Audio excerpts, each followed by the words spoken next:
بسم اللہ الرحمن الرحیم۔ ناظرین کرام، تحریک ختم نبوت 1934 تا 1953 قسط نمبر 12 کے ساتھ حاضر ہیں۔ فرماتے ہیں کہ خطرناک گیانی مولانا عنایت اللہ اذان سے قبل رفع حاجت کے لیے دور کھیتوں میں نکل جایا کرتے تھے۔ وہاں سے واپسی کے دو راستے تھے، ایک قبرستان کی جانب سے، دوسرا اوپر سے یعنی ریلوے لائن کے ساتھ ساتھ۔ چونکہ قبرستان کا واقعہ مولانا کے دل و دماغ پر سوار تھا، وہ قبرستان کے راستے گھر سے واپس آ رہے تھے۔ ابھی اندھیرا تھا کہ مولانا کو قبرستان میں دور سے 2-3 آدمی نظر آئے۔ وہ دبے پاؤں درختوں کی آڑ میں وہاں پہنچے تو دیکھا کہ گیانی صاحب اور 2 مرزائی موجود ہیں۔ ان میں سے ایک غالباً ناظر امور عامہ یا کوئی اور ذمہ دار مرزائی تھا۔ مولانا درختوں کی اوٹ میں اور آگے بڑھے۔ ان تینوں میں آہستہ آہستہ گفتگو ہو رہی تھی، پھر وہ آپس میں گفتگو کرتے ہوئے الجھے۔ گیانی صاحب فرماتے تھے کہ لائیے بقایا رقم دلوائیے۔ مرزائی کہتے تھے کہ کام نہیں مکمل ہوا، جو دیا ہے اسی پر صبر کیجیے۔ گیانی صاحب نے فرمایا میں اپنا کام کر چکا ہوں، سامنے سکھوں کے گاؤں میں اپنے آدمیوں کو تیار بٹھا کر آیا ہوں۔ قادیان کے مسلمان ہی کم بخت میدان میں نہ اتریں تو اس میں میرا کیا قصور ہے؟ مولانا دبے پاؤں واپس لوٹے اور مسجد سے فارغ ہو کر سیدھے میرے پاس پہنچے اور مجھے یہ ساری داستان سنائی۔ تب میں نے مولانا سے عرض کیا کہ حضور والا کیا ہوتا ہے؟ اگر میں بھی جذبات کی رو میں بہہ جاتا۔ الحمدللہ کہ ہم کو خدا نے کڑی آزمائش اور کڑی گہری سازش سے بچا لیا۔ اگر قادیان میں سکھ مسلم فساد ہو جاتا تو ہندوستان کے کونے کونے میں یہ آگ پھیل جاتی اور مرزائیت دامن صاف بچا کر نکل جاتی۔ میں نے اس واقعے کے بعد چودھری صاحب مرحوم کی خدمت میں لاہور ایک خط لکھا اور عرض کیا کہ قادیان میں سکھ مسلم فساد کی جڑ ڈالی جا رہی تھی، اللہ نے بچا لیا۔ خبردار رہیے گا، برطانوی شاطر سکھ مسلم فساد کا بیج بو رہے ہیں۔ مجھے اندیشہ ہے کہ یہاں کی ناکامی کے بعد کسی اور جگہ بھی گل کھلایا جائے گا۔ مسجد شہید گنج کے حادثے سے کچھ دنوں پہلے قادیان میں یہ واقعہ ہوا تھا۔ گیانی صاحب تو دوسرے ہی دن 9-11 ہو گئے۔ ہمارے لیے میدان زیادہ ہموار ہو گیا۔ باہر حضرت شاہ صاحب اور مجلس احرار کے دوسرے رہنماؤں نے جلسے، کانفرنسیں اور تقریروں سے مرزائیت کا پوسٹ مارٹم کر دیا۔ قاضی احسان احمد شجاع آبادی کا تاریخی بخش ہر جلسے میں موجود تھا۔ وہ مرزائیوں کی ریشہ دوانیوں کو بے نقاب اور مرزائی لٹریچر کے مذہبی فریب کا پردہ چاک کر رہے تھے۔ مولانا لال حسین اختر، مولانا محمد حیات نے بھرے جلسے میں بار بار مرزائی مبلغوں کو مناظرے کے لیے للکارا۔ مرزائیت دبک کر رہ گئی، مگر برطانوی امداد سے مرزائیت کے پاؤں سرکاری دفاتر میں جم گئے۔ کلیدی اسامیوں پر مرزائیوں کے اڈے پختہ ہو گئے۔ ادھر مرزا محمود تو گھر چلے تھے مگر ظفر اللہ کا طوطی بولنے لگا۔ یہ گوشہ احرار کی دسترس سے باہر تھا۔ عوام محفوظ ہو گئے، مگر خواص کو مرزائیت کے سانپ نے ڈسنا شروع کر دیا۔ یہ کام بڑی احتیاط اور رازدارانہ انداز میں جاری رہا۔ مرزا محمود کا گرد و پیش خراب ہو گیا۔ وہ گھبرا کر کسی محفوظ پہاڑ کی چوٹی تلاش کرنے لگے۔ گل نور کو مجھ پر زیادہ اعتبار جمانے کے لیے اندر کی خبریں بتانے کے سوا چارہ کار نہ تھا۔ وہ ایک روز اس نے بتایا کہ کوئی سرکاری افسر موٹر میں آ کر واپس ہوا ہے، یا یہ کوئی بڑا افسر تھا جو لاہور سے قادیان آیا تھا۔ میں نے اپنے طور پر پتہ لیا تو بات کی تصدیق ہو گئی۔ کچھ دن بعد لاہور سے ہمارا ایک مخالف لیڈر قادیان پہنچا۔ وہ بھی قصر خلافت کی سیر اور حضرت صاحب کی زیارت سے فیضیاب ہو کر واپس ہو گیا۔ اس خبر کی تصدیق ہو گئی۔ میں ان خبروں میں زیادہ دلچسپی نہ لیتا تھا۔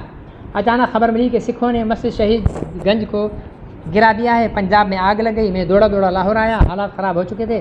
احرار کے قائد شہید گنج کی الجھن میں پھنسا دیے گئے۔ مجلس احرار، جس کا پنجاب میں طوطی بول رہا تھا، کڑی آزمائش سے دوچار تھی۔ بہادر اور نیک دل رہنماؤں نے ناسازگار حالات کا جرأت اور مردانگی سے مقابلہ کیا، مگر قادیان کی تقدیر کا پانسا پلٹ گیا۔ پہلے ہم نے انہیں دبا رکھا تھا، پھر انہوں نے ہم کو رگیدنا شروع کیا۔ لاہور اور ہندوستان کے بڑے بڑے شہروں میں احرار کے خلاف جو قد آدم پوسٹر شائع ہوئے تھے، اسے میں نے قادیان کے ریلوے اسٹیشن سے مختلف شہروں کو بک ہوتے دیکھا۔ تب معلوم ہوا کہ یہ خطرناک کھیل کیسے کھیلا جا رہا ہے۔ میرا روز کا یہ کام تھا کہ کسی ترکیب سے ان پلیٹوں کے نمبر محفوظ کروں، جن بلیٹوں کے ذریعے یہ پوسٹر قادیان سے بک ہوتے تھے۔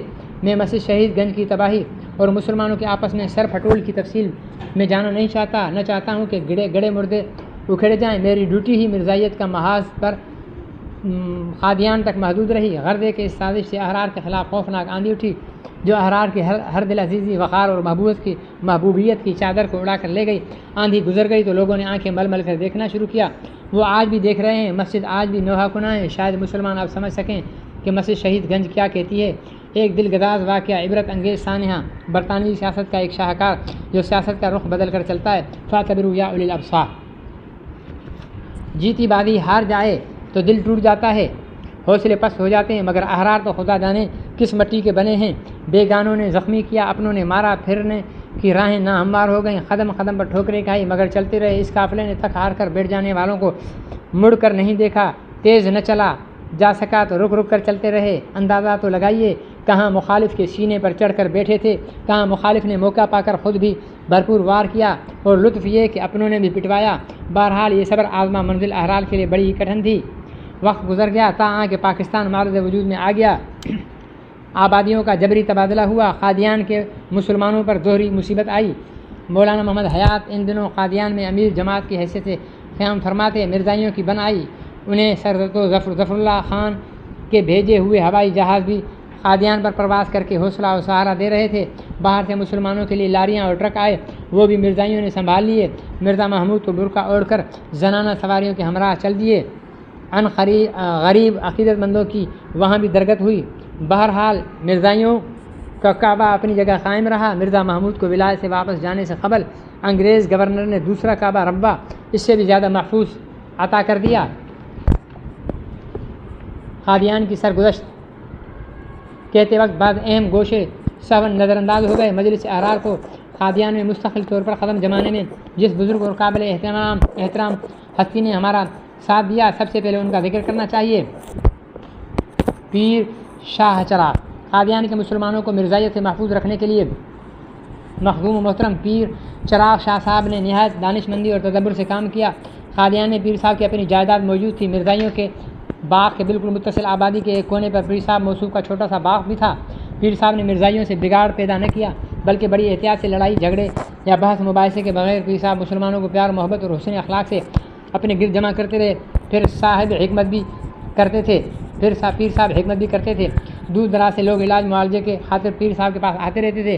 قادیان کی بستی میں آرائیں برادری اور کمہار برادری کے اکثر لوگ ان کے معتقد اور مرید تھے۔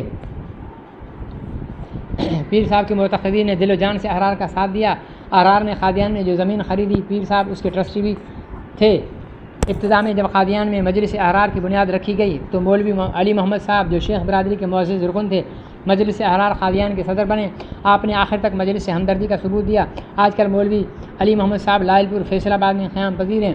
ایک شریف نوجوان فیض اللہ صاحب قادیان کے زرگر خاندان کا چشم و چراغ تھا۔ اس بہادر نوجوان نے بڑی جرأت سے احرار کا ساتھ دیا اور مخلصانہ خدمت کی۔ آج کل فیض اللہ صاحب غالباً چنیوٹ میں قیام پذیر ہیں۔ باہمت نوجوان ہیں۔ میں نے سنا ہے کہ وہ چنیوٹ میونسپلٹی کے میونسپل کمشنر بھی ہیں۔ میاں لطف الرحمان صاحب مجلس احرار قادیان کے جوائنٹ سیکرٹری تھے۔ چودھری محمد طفیل مجلس احرار کے آفس سیکرٹری تھے۔ مجھے اس وقت یہی چند نام یاد تھے۔ کافی مدت گزر چکی، حالات بالکل بدل گئے۔ نہ وہ قادیان رہی، نہ قادیان والے ہی رہے۔ عرصے کی بات ہے کہ جو کچھ حافظے میں محفوظ تھا نوکے قلم پر آ گیا۔ ہمارے دل میں قادیان کے مسلمانوں کی اس لیے عزت و توقیر تھی کہ وہ کفر کے دہانے پر اپنے ایمانوں کو مضبوطی سے سنبھالے بیٹھے تھے۔ غریب تو تھے مگر دولت ایمان سے مالا مال تھے۔ عورتیں، مرد، بوڑھے، بچے سبھی مخلص تھے۔ مجلس احرار سے ان سب کو بے پناہ عقیدت اور محبت تھی۔ محترم ناظرین اکرام، سامعین اکرام، تحریک ختم نبوت 1934 سے 1953 کی 12ویں قسط پوری ہوئی۔ انشاءاللہ العزیز 13ویں قسط کے ساتھ دوبارہ ہم حاضر ہوں گے۔ اس وقت تک اجازت دیجیے۔ وآخر دعوانا